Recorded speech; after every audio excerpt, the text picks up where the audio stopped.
Welcome back to Dark Corners Streaming.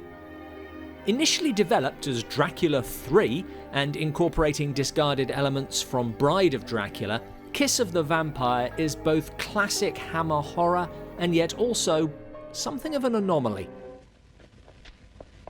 The plot is instantly familiar. Young couple Gerald and Marianne stranded in a Bavarian town where all is not quite right. No one ever comes in there, sir. And end up at the local castle meeting its mysterious owner. My name is Ravna. Who is more than he seems. But the plot also introduces a cult into the mix. Shades of 1968's The Devil Rides Out. I leave a space there. It's easy enough to mentally recast Noel Willman with Christopher Lee and Clifford Evans playing vampire hunter Professor Zimmer with Peter Cushing. But both men make the roles their own, and there's no suggestion of this being second-choice casting.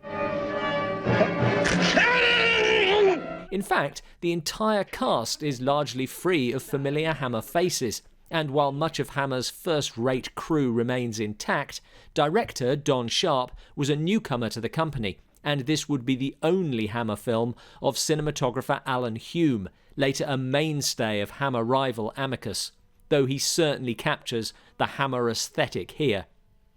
But the real difference is a tonal one. Despite a typically Hammer opening,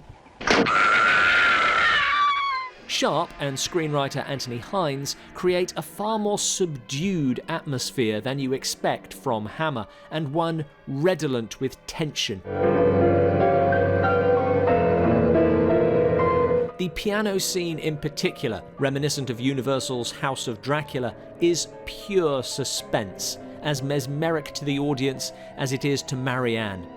Kiss of the Vampire is a film that can dazzle with its colour and vitality, and it doesn't shortchange on the expected action.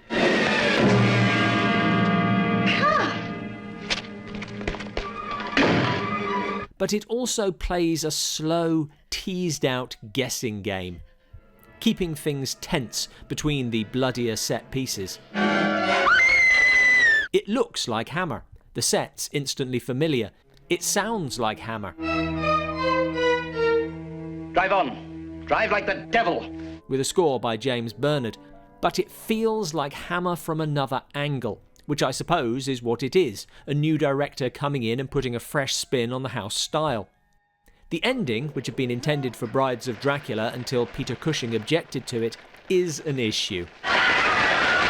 The rubber bats came from Woolworths, and there's no getting around how awful they look, but it's also a climax that doesn't quite fit the film. I conjure thee, in the name of the great god Alpha. Partly because it's too easy, but also because this is a very small film. Ravna has none of the grandiose plans that would preoccupy Dracula in some of his later outings for the company.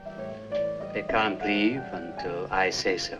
The ending also caused problems with the film's release, as it was judged too close to Alfred Hitchcock's The Birds, and so was held back in the US for over a year. But that ending is a small problem with an otherwise enjoyably familiar, yet enjoyably different Hammer outing.